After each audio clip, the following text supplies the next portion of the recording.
All right, so there's a video tutorial for the bullish continuation probe. It's a short entry, a short position, and this is created by in a 2-day cycle that technically is a happens on a 3-day cycle, but it's a failure of a 2-day cycle to continue, or and how that is expressed is by the probe here. So it's almost like a range type of a play.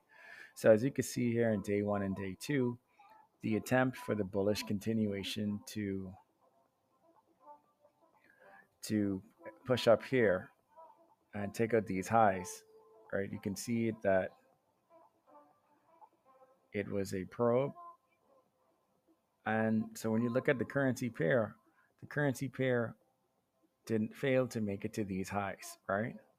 So when that happens, we call that a continuation probe. And typically what that means is it's not an abandonment, but it's more of a the market is gathering further information. And so what we have is a potential short entry, but the only way you can get a short entry is if the 4 hour creates a contained 4 hour contained 4 hour bearish displacement there.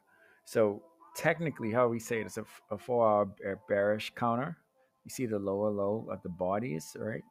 The body's going lower. So that candle closed at 1, right? So that's what we're looking for with this particular setup. That should be expressed on the currency pair and most importantly on the bullish composite because that's where the authority is.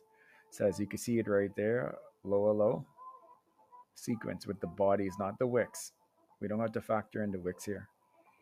So when that happens, very similar to a absorption failure or absorption abandonment, entries come to the 9 EMA on the 60 minutes, right?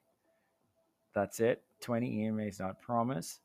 And stops would be right above the 60-minute close that caused the displacement. So as you can see here, this is the zone. This was the breakout of the zone. This was the confirmation of the displacement. Okay. Uh, as far as targeting is concerned, because the zone technically still is holding, the only thing that we will accept is the accepted low. That's it. Anything beyond that is hopium. Doesn't help us. It's not good for business. So just for your validation and your rules, um, and always you want to keep mindful of the bullish composite because that's where the authority is expressed. As you can see, the 2-day expression actually did trigger a continuation, but it was a probe. That is the only time we will allow a trade on a 3-day process, but technically it's a 3-day process by by probe expressing a 2-day part. Okay. So that is the only time I will say, because for example, if I show you the currency pair, you would see that how that was expressed just from a pivot point perspective. You could see that technically it was a 3-day cycle, right? This is the only 3-day cycle setup that we allow in our framework, but ideally we should have been in on this bullish on this 2-day cycle, and that's how we would know. Okay. So nothing further. As you can see, if I show you current prices and I take the replay feature off, you can see that the market never really went any lower. That's current prices. If you look at the bullish composite, let me see if I can clean this up. Maybe not. But the bullish composite itself also never went any lower. So let's just clean that up. Okay. So we clean that up. And that's it.